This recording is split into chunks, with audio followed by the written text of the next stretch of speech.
What's up, everybody? Welcome to another episode of the Absolute Strength Podcast. I got my boy Sean Noriega on. What's going on, man? What's going on, Kyle? Thanks for having me, buddy. Yeah, thanks for coming on, dude. Oh, my pleasure, man. Yeah, so for the few listeners who might not be familiar with your story, can you just give us a quick bio? Yeah, of course, man. So my name's Sean Noriega. I compete in powerlifting. I'm an 83 kilogram, which is 183 pound powerlifter in the IPF. I'm a junior, and I've been doing this for a couple years and kind of gotten immersed in the strength and powerlifting culture and got to know great guys like Kyle here. So yeah, dude, awesome. So right off the bat, what are your best lifts? my best numbers in a meet are 573 squat, a 396 bench, and a 640 pound deadlift.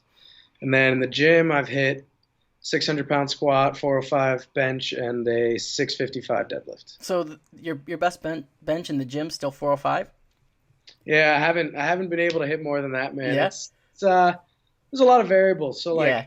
I guess a lot of people don't know, but I bench every day. Yep.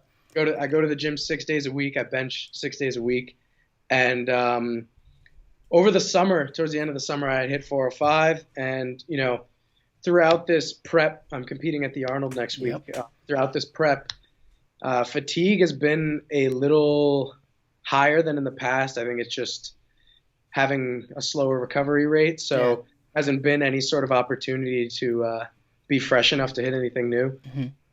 So we're still tied. I mean, I should be talking here. I hit 405 in July, and I haven't hit it anything more than that. So yeah, man. I mean, bench is hard to start pushing, but hopefully with a taper and a nice bloat after weigh-ins at the Arnold, I'll put up something nice. So what do you have some goals in mind for next week for the Arnold?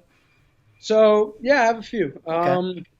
I guess when I'd first signed up for the Arnold, I was doing the Pro American meet, which was the Saturday meet, and it was invite only. But most of the guys who I'm competitive with competed on Friday, and I recently switched with somebody to compete Friday. So now I'm competing against guys who are equally competitive to get a run for first place, and guys who I'm pretty close with. So obviously my competitive nature, I want to win that meet. Oh yeah, for sure. But I've tried to distance myself a little bit from having any strict number goals. I obviously have them in the back of my head. Yeah, of course. I'm not going in there trying to chase them. I think the big goal for me in this meet is to go 9 for 9, because I've been struggling going 8 for 9, 7 for 9 ever since I've been competing. Yeah. And which isn't that bad, but I want a 9 for 9 meet under my belt. Well, I mean, at the end of the day, that's how you're gonna put up the best total. I mean, most likely.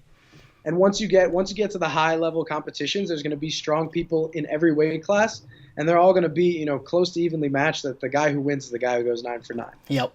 You're never gonna miss an attempt and win a meet if you're competing against guys who have equal strength. It comes down to execution. Yep. Yeah. I mean, I think another thing I really want to do is 500 Wilks, which I've done in the gym, and hopefully just I just have to go out there at the Arnold and execute, and that should be there, which is a pretty big milestone I'm excited about. Yeah, that'll be sick. So 500 Wilks is a goal, and then going 9 for 9. What about on the bench? We'll just say that. What are you thinking? Ooh, I mean, I want 407 really badly. Yeah. 402 would be a meet 402 PR. would be good. Yeah. With the Arnold, the strict press commands, man. So you gotta, you can replicate it in the gym, but you never know how long they're going to have you holding the bar down there. So just got to be ready for everything. And I'm usually, ready to play it on the safer side on bench. Oh, yeah, for sure. What always ends up hurting me is the start command. Not even so much the pause. It's the start command that always gets me. What's interesting about that is, I've definitely jumped the start command a couple times, but in the USAPL, it's actually a little different than other feds, because you get your lift off, and in other feds, once you get your lift off and you're set, you're good to go. Head judge can give you the start command. Yep. But in the USAPL, this head judge actually checks with the left judge, checks with the right judge, and then they all give each other clearance. So sometimes you could be sitting there holding the bar 4 or 5 seconds, And, obviously having near a max attempt in your hands, it takes a lot of energy out of you. Yeah, I think that's kind of like the hidden poundage equalizer right there. It's that start command because I mean, like you said, in most organizations, it's literally like you unrack the bar, you're good to go. Like you're not holding the bar very long. But with Yeah. USAPL, you might be holding it like you said 4 or 5 seconds near maximal attempt. That's gonna take a hit. Yeah, and it would be such an obscure variable to like start training with. Like Yeah, that's the key. in the gym on like your 5x5 day, you unrack it and just sit there holding it for 3 to 4 seconds just to mimic what would happen in a meet. Yeah, no one's doing that. Yeah, I mean, exactly. I mean, we can duplicate the pause. I mean, because everyone. I mean, if you're competitive, that's what you're doing at this Yep. point, especially where you're at. But you're not holding the bar out there for that long. Yep. You see a lot of guys that just literally unrack it, and as soon as they get into position, they're just going down. Oh yeah, for sure. But I don't know if too many people want to be doing that just because it fucks with Oh yeah, your starting position and all that. I've definitely had like my days in the gym where someone's like, "Yo, can I get a lift off?" I'm like, "Yeah, I got you." Then I take it out and they're like pulling my arms down because they just start going down without warning. I'm like, "Dude, I'm gonna like fall on you and crush you if you yeah. do that again. You got to let me know." I've pretty much got to the point where I'll never ask for a lift off from anybody in a gym unless I absolutely know them really well. Because I've been fucked up so many times with bad lift offs that I pretty much Yeah. just do self lift offs anymore. Yeah, so I used to self lift off a little bit last Hmm. year because I had to work out alone at one of the dorm gyms at like 1 in the morning every day. So Hmm. there was nobody there to give me a lift off. But now that I work out at my school gym during the day, it's just like the pins are just like so sharp coming off the rack that I can't clear it myself. There's no chance. Is it a fixed rack? No, it's like a power rack. The increments are just big Oh, they're and just like big. the pins are just like really curved up. Oh, I So hate those. I hate those ones, dude. With my T Rex arms, I can't even bench in those. I have to get. Well, for one, I can't even use like a standard bench. Like it just doesn't work for me. They're pretty much all too high. Like if the benches that have like the two rings, and the top one's always too yeah, high, and the other one's just way too low for everybody. So I'm always fucked. So I always have to. Pretty much the only option I have at gyms is just to squat in the power rack. yeah. No, yeah, dude, I run into the same problem when I go back home to New York because our gym rack is exactly like that, where Hmm. you just have like one that's meant for guys with like a 10-foot wingspan, Yep. and there's just like in your face. But I'm like, yeah, fuck it, and I'll just like unrack it in like a half press position anyway. Yeah, yeah. But so you're in college right now. What are you majoring in? So that's an interesting question. Okay. I mean, I'm majoring in mechanical engineering. Okay. I go to MIT, MIT, yeah. and I wasn't really sure what I wanted to do after my freshman year, but most people either do computer science or mechanical engineering. Hmm. And I didn't like computer science, so I was like, all right, mechanical engineering is versatile enough. And then I realized, a year in after I just loaded up my schedule with engineering courses, I was like, this is not for me. So I recently decided that I want to go to medical school. Okay. So that's what I'm doing now. So I'm the junior in classes with freshmen and sophomore and like the intro biochem classes and like thermo classes, and I don't have anybody to like do my problem sets with and shit Uh-huh. like 'cause everyone's like a freshman or a sophomore who came in like, yeah, I'm gonna be a doctor. Uh-huh. So when did you make this decision? Recently? Uh, Like this semester or? I was toying around with the idea of it after my sophomore year and decided at the end of the summer that was what I wanted to do. I was all over the place. I worked at a hedge fund over the summer. Okay. I was trying out finance. I was just like, I was trying everything. I was like, I don't know what I want to do with my life. I need to figure this out. So I decided coming into this year, so this year, junior year, Hmm. decided that I wanted to be a doctor. Yeah, well, that's interesting. I mean, man, it's like the whole college system. It's so fucked because how does any 18, 19, 20-year-old really know what they want to do? Really? I Oh, mean, yeah, it goes even further back than that. Like it starts in like high school. Like you're on this track where you're taking these classes as if they're going to lead into you knowing exactly what you want to do before you even go to college. And most people, the classes that they take in high school, like it doesn't give them any insight as oh to yeah. what professions are like in the real world, what options there are out there. And like for most people, high school classes don't spark a passion for Oh anything. no. So you go into college either, undecided or with this idea that you're going to do something, and maybe that's not what you want to do at all. Or you get to college, you don't know what you want to do, and you're still stuck in that because like your classes aren't helping you figure out what you want to do. Exactly. Well, look at like take me for example. Now, if someone would have told me in high school, all right, Kyle, yeah, so you're going to be an online coach where all you do is help people get stronger or lose fat, whatever, but you're not a personal trainer. You're not going to work with them in person. You're going to do it online remotely and work with people all over the world. That would have been like, what the fuck? Are you serious?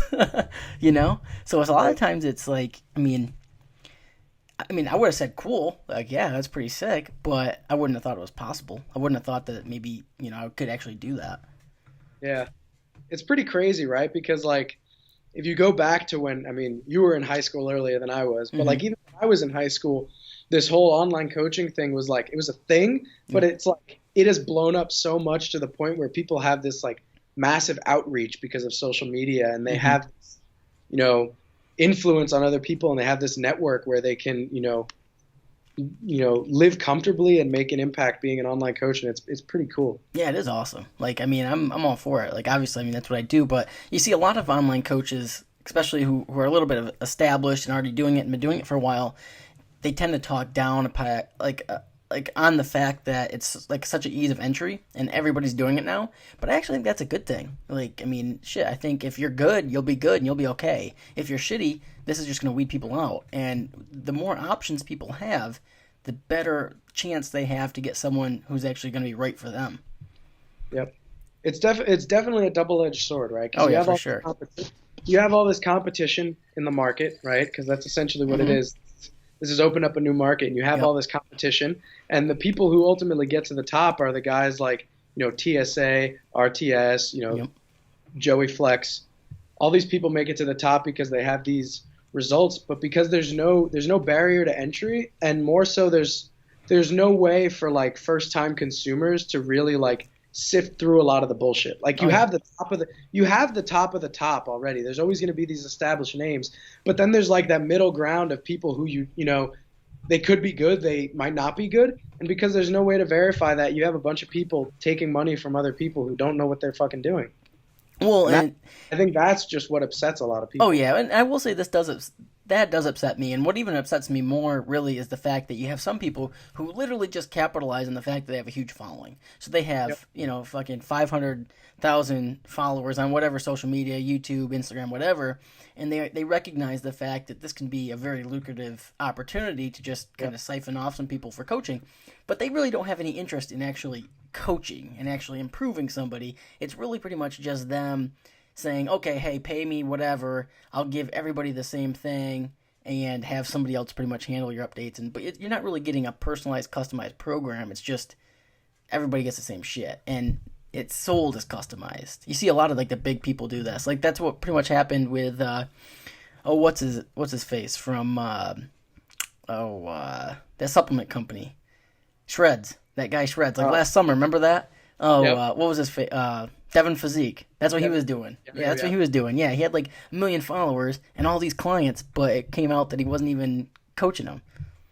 Dude, I'm happy and grateful that powerlifting is just by nature is the way it is, in that like it's become very science driven, and Hmm. although there are people who may be naive, they're looking for some sort of quantifiable data, and you can find coaches and people who know what they're talking about a little better than in the fitness industry, because you see it the worst in the fitness Oh yeah. industry in physique and bodybuilding, because there's it's not there's no quantifiable like concrete way for someone to sift through these coaches, because you have somebody with a million followers on Instagram because they have a nice ass or they're on Clen and their abs Yep. look great, and they're Yep. like, oh, I can sell you this, and they're manipulating so many people.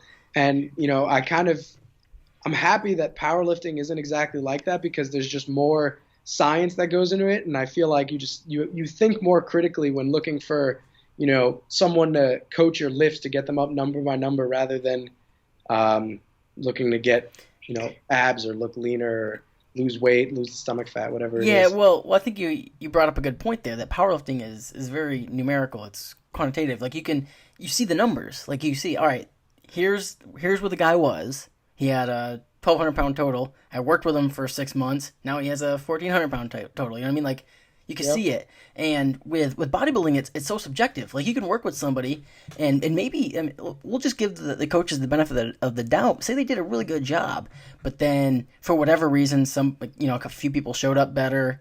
The judges didn't really. They kind of overlooked your client, or whatever, and then they placed worse, but they still Yep. look better. So you don't really know. But then it could be the complete opposite, where they end up taking first place because they hired the guy that's running the damn show or something, and then they look worse. So yeah, I don't know. It's so subjective. That's why honestly, it's hard for me to even get like mentally into the sport, just because it's so hard to Yeah. really judge it.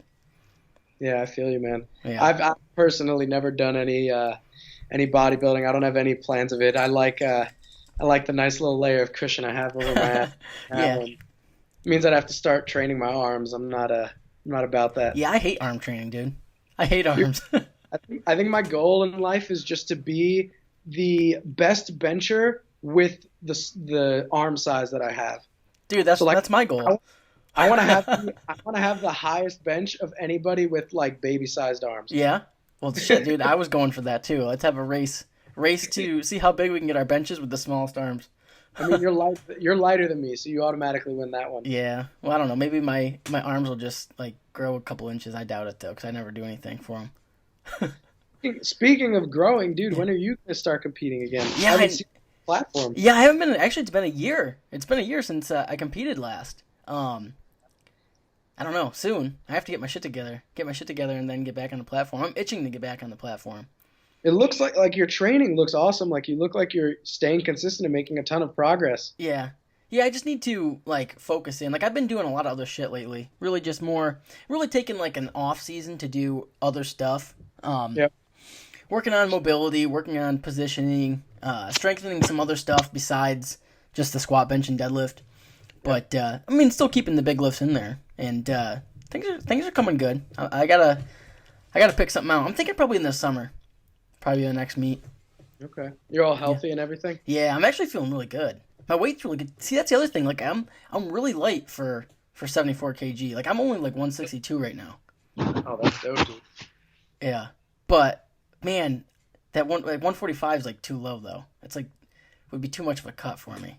It's rough, man. Like I'm fortunate that I don't have like I don't lie in that in between position, but Mhm. the class increments are so big. I feel bad for the people who sit maybe like 173 or like 197 or Yep. something like that, where obviously they're going to be more competitive in the lower weight class, but making that cut down there, especially if you're USAPL with a 2 hour, wins. it's rough. Yeah, see, so like me, the way I look at it, like man, if there was a weight class between 145 and 163, it'd be perfect for me. If there was like college wrestling weight classes, like what is it, like 157 or something, that'd Yeah. be perfect. Or like 152 or something. Did you wrestle in high school? Yeah, I wrestled in high school. So that's the Okay. thing. So this is an interesting story actually. So when I was an eighth grader. You were like 100. Yep, 103. Yeah, well, actually, as an eighth grader, this is even better. As an eighth grader, I wrestled 96 pounds, Oh, so the lightest weight class, and yep. and I had to drink water. See, they had a minimum weight. You had to weigh 88 pounds for them to even let you wrestle, and I was under that. What? Yes, I was like 85 pounds. So I would drink Gatorade or water or whatever, literally right up onto the scale, step onto the scale, weigh 88 the minimum, and then they'd let me wrestle 96. So I was giving away like 8 pounds to everybody. And so then fast forward a couple years, I stayed right around the same weight. So then my sophomore year, I was like 125, 130 pounds, but I cut back down to 96, and I was wrestling those kids. Oh, I was a fucking huge. It was unbelievable. Like, That's hysterical. so then I was kicking everyone's ass, and then it comes to sectionals, and I couldn't make weight. Like I just could not make weight. Like my body, I was like 105. Yeah. Yeah. Dude, I had some of my good friends in high school. I never wrestled because I used to play baseball and I always wanted to wrestle. Yeah. But 3 of my good friends were like the county or state champs in like the 3 possible weight classes I could have been in. From your One of my- school? Yeah, so Oh, so yeah, that would have been tough. one of my friends was he was a 160 and he was a state champ. The other two were like the 170 and like the 182 weight class, Hmm. and they were both like county champs. I was like, I'm not gonna embarrass myself. I'll stay out of this. Yeah, you would have to change schools or something. Exactly. Where are you from? I'm from Dix Hills, New York, All so right, it's in so Long Long Island. Island. Yeah, wrestling's pretty big in Long Island. Yeah, my little brother used to wrestle, and then I had my friends who wrestled, so I was always going to matches, going all around Long Island. There's some pretty talented kids. Yeah, there are. There's a lot of tough kids in Long Island. See, I'm from upstate New York. So we would always end up having to wrestle those kids at like states and whatnot. Mhm. Lacrosse is pretty big, isn't it? Sorry for cutting you off. I was asking where in upstate New York are you Oh, from? Corning. I don't know if you know Okay. where it's No. like. Yeah, the only way you would know where it is if you ever went to the Glass Museum. There's a huge glass museum in Corning. Dude, I feel like upstate New York is just like a separate state Oh, from it the rest is. Oh, it's of completely New York. completely different. Um, yeah, so Corning, it's a little city, but there's actually the company Corning Inc. makes Okay. like almost all the technology glass, like glass for iPhones, glass for Really? TVs and shit. So, I mean, it's actually it's like a really big company, and there's a huge glass museum there. So normally, like when I'm traveling around and people ask where I'm from, I'll say Corning, and they're like, "Oh, is that where the glass museum is?" And I'm like, "Yep, that's it." That's But no, funny. what I was going to ask you is lacrosse is pretty big down in Long Island. You said you played baseball. Was lacrosse big at your high school or? Oh, lacrosse is huge. Yeah, Yeah. the when I was in high school, the number one team in the country was, from Long Island, was a team that our high school team played against Ward Melville. Yeah. So like all of it's pretty weird because like being a baseball player, not a lot of kids get taken by the big schools out of New York. So you Mhm. hear of all these kids from down south or out west getting recruited to like LSU, TCU, Vanderbilt, all these like great baseball schools. So it was kind of weird to see like these kids from our high school who were just like freshman, sophomore committing to like Duke or Lehigh Yep. or any of these top lacrosse schools. It's because you're around it all the time, and like I didn't play lacrosse. Most baseball players hate lacrosse players. Yeah. Um, but because I didn't play, it was just really weird to see like, oh shit, like we have the best, lacrosse players, in our neighborhood or 15 minutes away. Yeah, it was kind of like that in Corning too. Corning was pretty big in lacrosse, and they always had kids going Division 1, and really, it was the only sport where anybody was getting recruited. Like even the football team, when I was a sophomore in high school, the football team won a state championship in Oh really? think Class A or Class B. I can't remember what they were, either B or A, and so they won a state title, and not one kid got recruited from the school. So, but the lacrosse team, I don't even think they. I mean, they might have went to states, but they definitely didn't win it. And they had a handful of kids that went D1. So yeah, it was crazy. I think just the level of competition.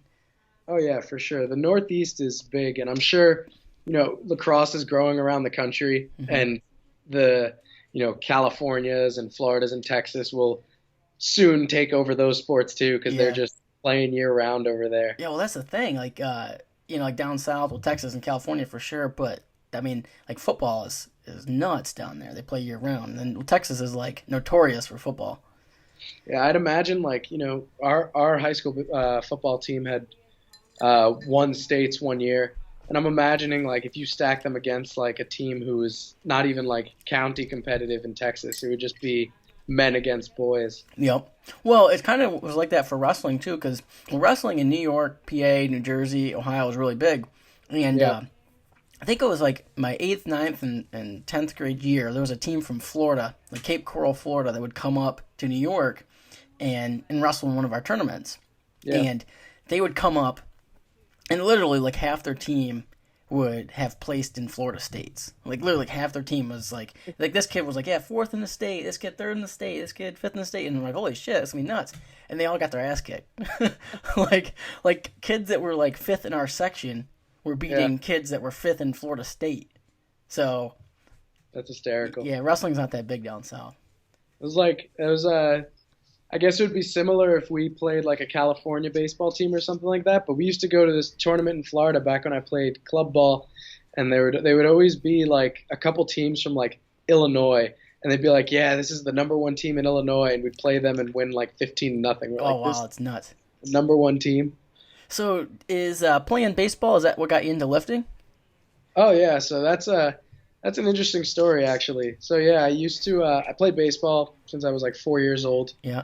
and I got very serious about baseball very quickly. And my goal, like my entire life, is I want to be a professional baseball player. And like you get to a point in every sport where your coaches are like, all right, you guys are playing competitive. You're playing at the highest level you can play at now, and you're essentially men, right? So you got to Hmm. train like men. You have to get stronger. You have to get faster. And I took it seriously. I trained with our strength and conditioning coach we had on for our baseball team, Oh, you had a and strength and conditioning coach at the high school? not at our high school. Oh, It was oh, it was earlier than that. It was like when I played club ball, probably starting around like 12 years old, 13 years oh, old. okay. We weren't like strictly weightlifting or anything like that. Like we occasionally did, at the start, but most of it was speed training, a lot of power development stuff. But like around the time where I got into high school, I started taking the lifting seriously because that was something Hmm. we all had to do.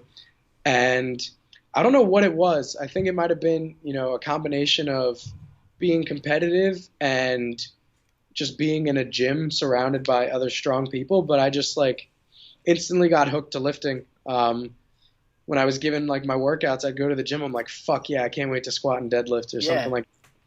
And I was doing it for baseball, and then it got to a point where I was just so amped to lift that it came down to me choosing like, do I go take batting practice today, or am I going to max out 3 plates on squat? Hmm.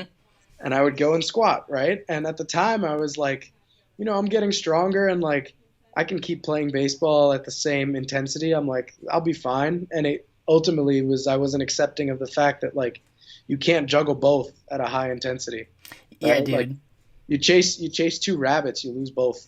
Yep, dude. That's So, so it's so funny because I've found that to be pretty common with guys that end up like really into powerlifting or really into really just any strength sport that they started from when they started from a sports like strength and conditioning aspect. There comes a point in time where you fall so much in love with the training aspect of it, you pretty much you have to decide. That's what happened to me with wrestling. Really, I mean, it just got to the point where I was enjoying the training so much and really wanted to learn more and get involved in that. I was like, well, shit, I can't do everything I want to do from a training. It seems strange to talk about. Like you're so into the fucking training that you can't even do the sport anymore.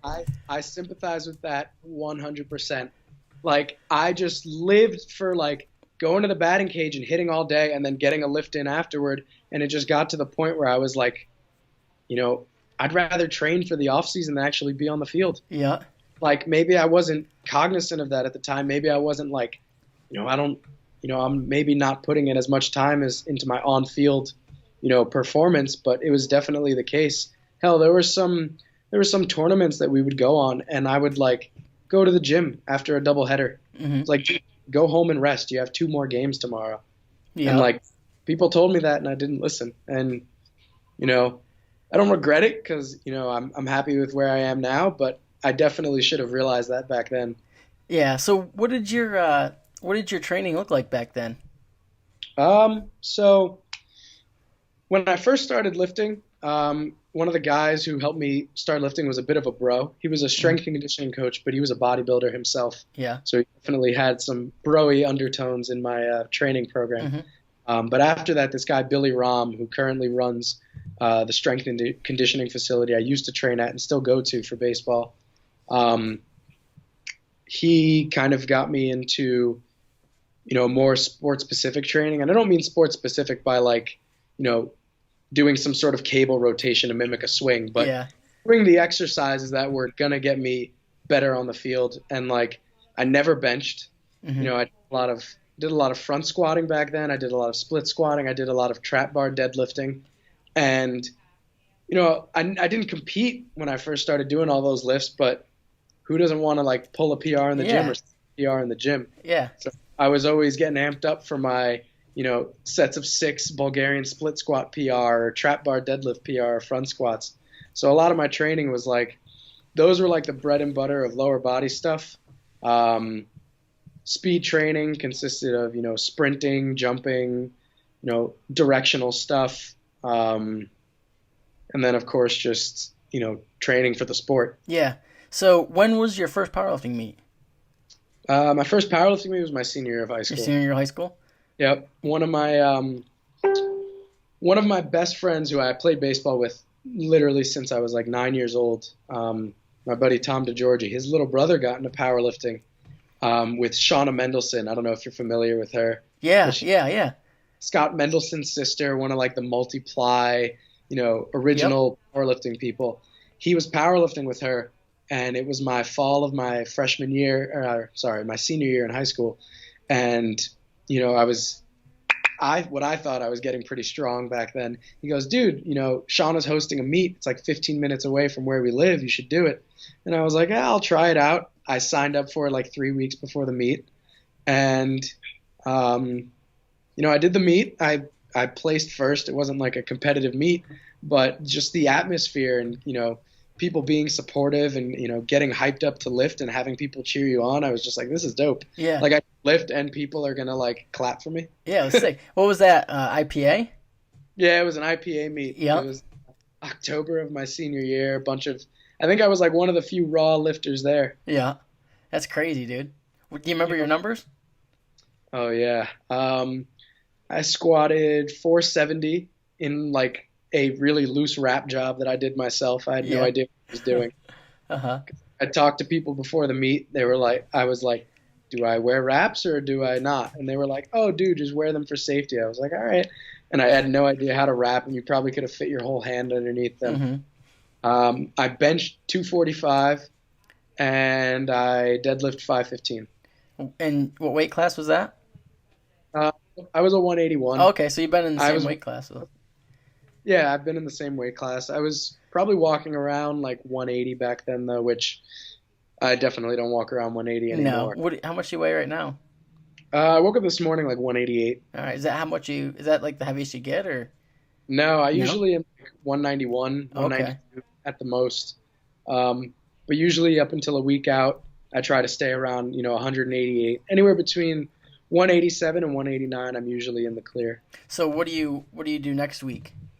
Or Uh, when do you do anything special? Just like a water cut or what? yeah, so I go through a whole water loading and water cut process. So I Hmm. compete on Friday, so I'll start that on Sunday. Okay. Start the water load on Sunday, and then bring the sodium down to negligible amounts on Wednesday and Thursday. Okay. What do you do with the water taper? Um, I try to keep water in a little bit longer. The reason is, with for those who aren't familiar with how sodium and water concentration works in your body, I'll give you the rough rundown. One, Hmm. because I don't know the specifics, and two, I don't want to like fucking confuse people. But Yep. basically, like when you load your body with sodium, right, the concentration of sodium goes up. So once you start drinking water, your body's like, fuck, I want to hold on to this water so I don't have such a high sodium concentration.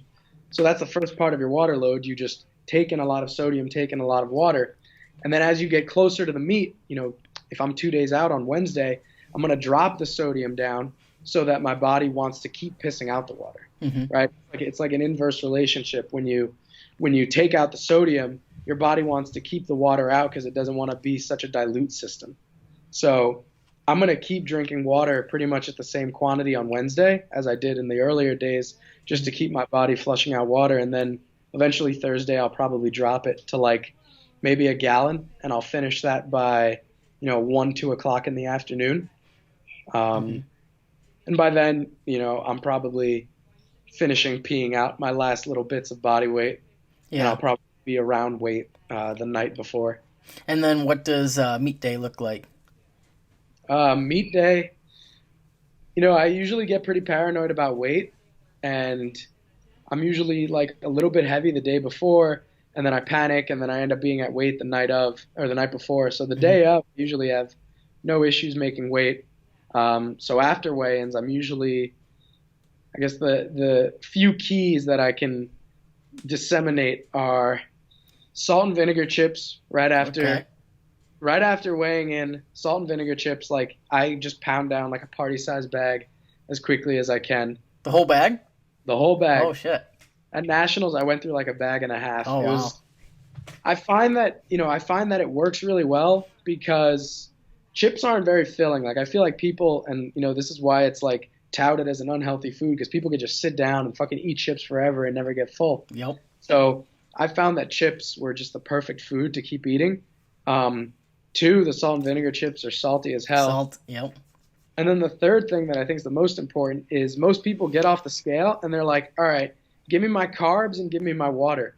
And they start drinking, but you're on an empty stomach, right? You had to make weight. So as soon as you start drinking, this shit hits your stomach and you can't drink anymore. You get full, your stomach hurts, or like at the worst, you throw it back up, right?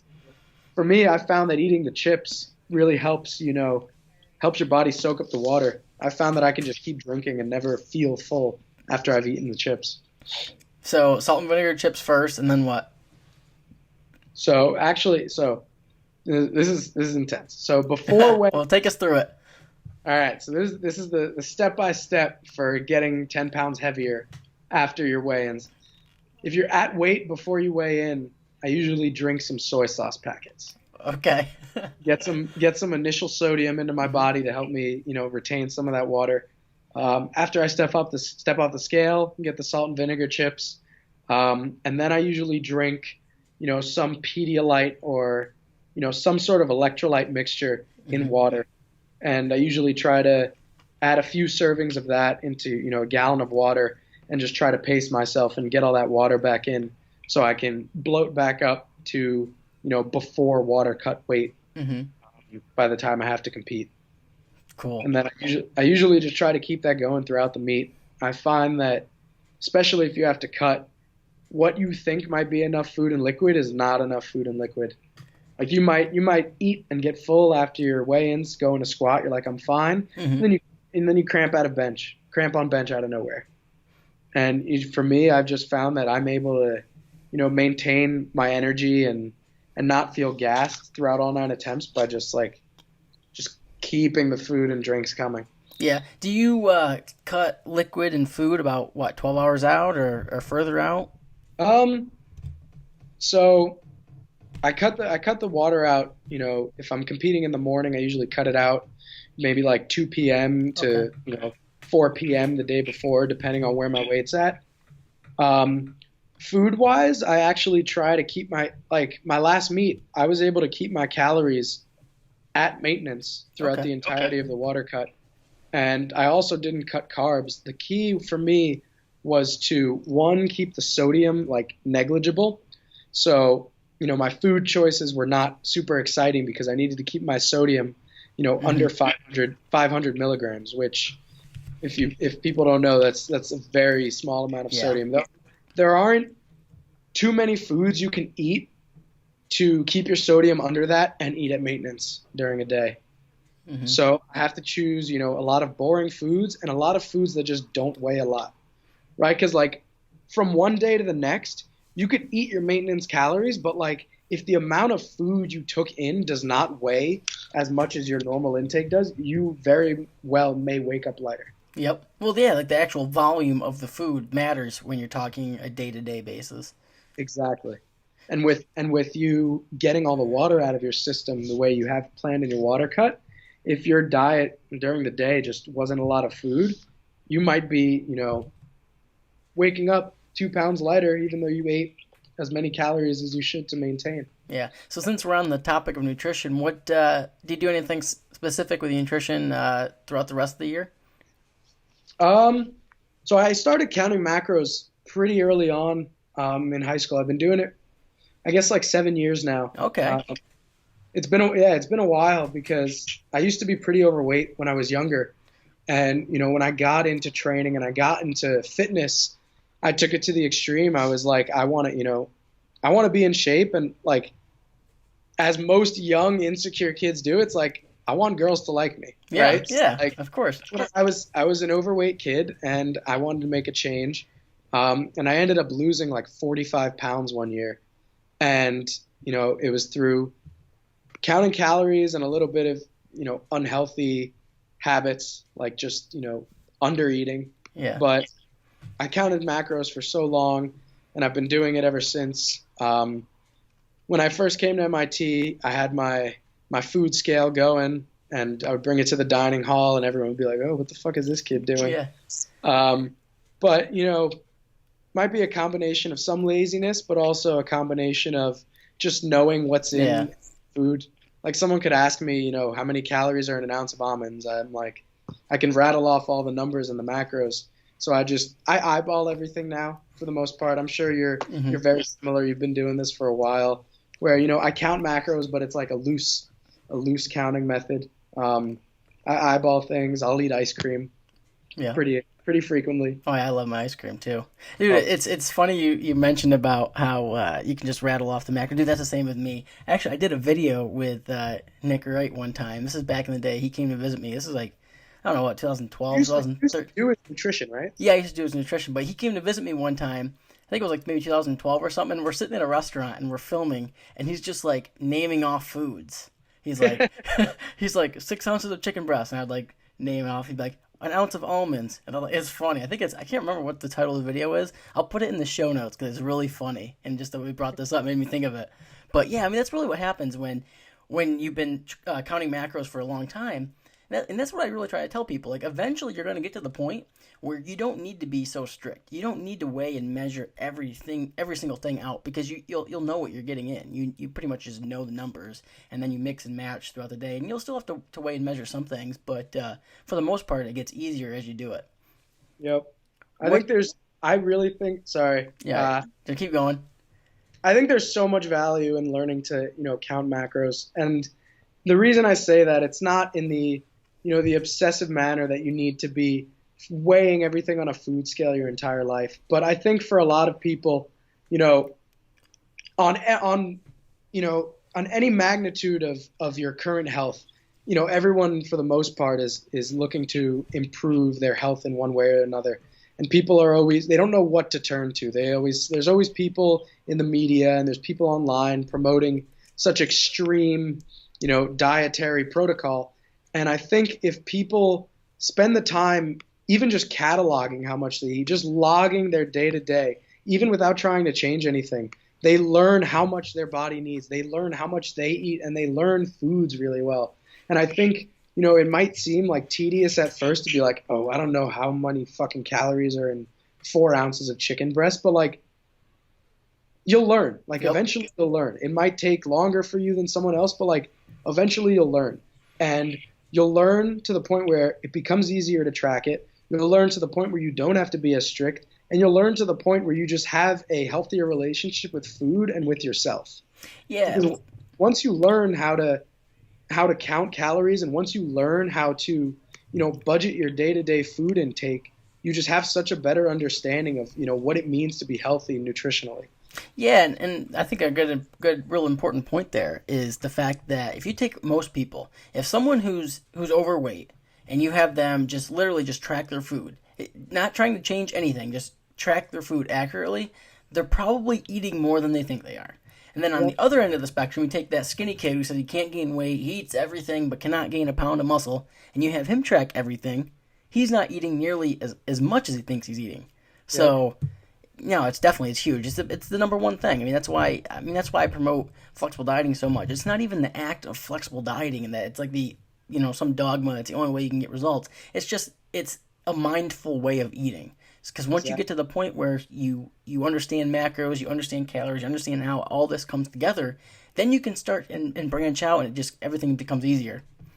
No matter who you are, it gives you context and it gives you a starting point. And at any point in your life, if you have that knowledge, you can just pick yourself up from where you are and adjust accordingly. Yeah, and that's the problem with most of these other diets. It's because it doesn't do that. It's just, hey, you can't eat carbs, or you can't eat this, you can't eat. It's just you following a meal plan, and that doesn't teach you anything. So then when that fails and you get off from the meal plan, whatever name the diet, you get off that meal plan, and then you go and do whatever, go back to your normal life, and you didn't learn anything.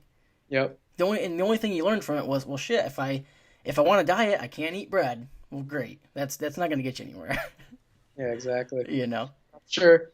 I haven't seen the podcast with Lane, but I'm sure he's way more frustrated with this than I am, although I am too. It just bugs me so much that, this knowledge of nutrition among, fitness experts or even just people in the fitness community hasn't made its way into mainstream media.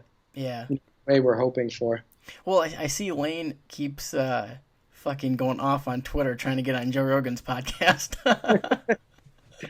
Yeah, he's always looking to what is it? He exposed the gurus, or as he called. I thought you were gonna say outwork. Oh shit! No, I love Lane, but yeah, it's funny if you follow him on Twitter, you know what I'm talking about. It's kind of funny. He's really pushing to try to get on Joe Rogan's podcast. All caps, always. Yeah. So, what's your training looking like this training block leading up to the Arnold?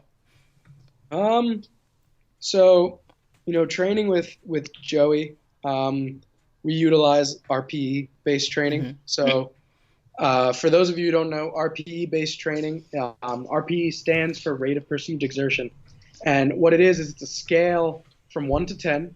You usually don't work below 5, and you'll see why in a second. But basically, 10 is a measurement of how much you exerted yourself. So if you did an RPE 10 set or an RPE 10 rep, it would mean that you literally could not have performed another rep. Or if someone put a feather on the bar, it probably would not have moved, right? So the RPE scale works such that, an RPE 10 would mean that you had nothing left in the tank. An RPE 9 would mean that you had 1 rep left in the tank. RPE 8, 2 reps, and etc. So this is a valuable tool for powerlifters for a couple of reasons. If you are on, if you're a novice, let's say, let's put you on one end of the spectrum. If you're a novice and you're training with RPE-based training, you're probably going to be able to, if a training block is carved out for you to do X number of reps at RPE 7, every week you're probably getting stronger because you're new to training. So you're going to be able to increase the bar, the weight on the bar every week, and that's how you're ultimately going to progress.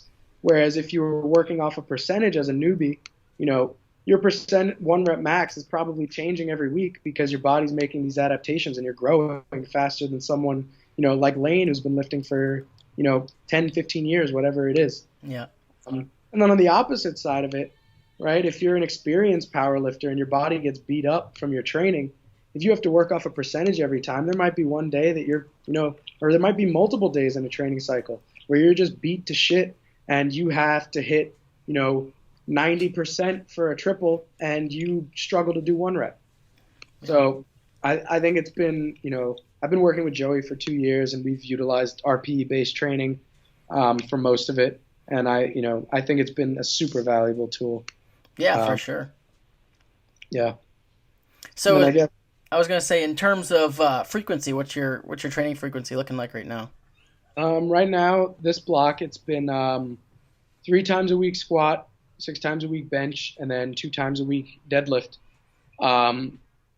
And originally we had one of the squat days was like an accessory squat day, try to get more quad work in because my squat is just like, I have a very wide stance squat and it's very hip dominant, and just repeating that motion over and over again was beating me up a little bit. So to have a 1 day in between to, emphasize the quad work and kind of give my hips a break was the right move. But now that we've gotten closer into the meet time, specificity goes up. Yeah. Added a third, competition low bar day. Can you hear a baby crying in the background? And this is gonna be great. We leave that shit in with this podcast. But no, dude. So yeah, I've really found for myself and with clients that the higher frequency benching has just been really key. Obviously you've been doing it for a while, so you think that's a staple in your bench improvements? Oh, I think so for sure. I think there are a lot of factors that went into it. I think most people can probably, most people who are anywhere from novice to, intermediate lifters can tolerate more bench volume than they think they can. And I think that they might be, dissuaded from it either because when they got into lifting, they were accustomed to the bro split, or they're just, going off the premise that you should do each lift with the same frequency. A lot of people can tolerate a lot more bench than they think they can. And I think another thing that goes into that is bench looks like the simplest of all 3 exercises, but there is so much you can work on in your technique to make it a more efficient movement such that you can do the lift more. Yeah. Right? Everyone lays down on a bench and they're like, oh, like I just, pull my shoulder blades together, bring the bar down, push it back up, and that's it. Well, plus everyone thinks they know how to bench because everyone benched in high school. So everyone Yeah, thinks it's so simple, but it's so technical. it's America's lift, man. Oh yeah, I wrote that in an article like a couple weeks ago. Is an article on breaking muscle, and that was pretty much the intro. I was like, everyone thinks they know how to bench. Everyone's been in the gym. Everyone's benched. Everyone's tried to outbench their friend, and there's just so much more to it. We got like something crazy shit going on in the background. Oh. You have a daughter, right? Yep, that's who we were hearing. She's making an appearance. How old is she? She's 2. She's about 2.5 now. Oh wow, that's so cute. That's awesome. Yeah. Well, shit, dude, this has been an awesome podcast, man. I'm really glad you took time out of your day to sit down with us. Oh yeah, absolutely, man. I appreciate you having me on. No problem. So, how can people find more about you? You could follow me on Instagram. I don't really use Twitter that much anymore. Mm-hmm. Found that like a lot of people, no one uses it. it's crazy. Like in high school, like everyone switched from Facebook to Twitter. Like everyone was on Twitter. We'd have all these fights or like girls exposing guys on Twitter in high school. Oh, really? Twitter was the hot spot after 2 p.m. when school ended. Oh, wow. And now everyone's back on Facebook. Yeah. But yeah, you can find me on Instagram. My Instagram handle is what is it right now? Hamstring Poppy. Oh, yeah, that's right. I 83. Yeah, I'll put that in. I'll put the exact name in the show notes so you can follow him. Yeah, I mean, you're definitely a good follow on Instagram. Watching your lifts is motivating. Oh, thank you, man. I appreciate that. For sure, dude. Well, hey, man, it's been awesome, and we'll catch up. Oh, absolutely, man. Thanks for having me.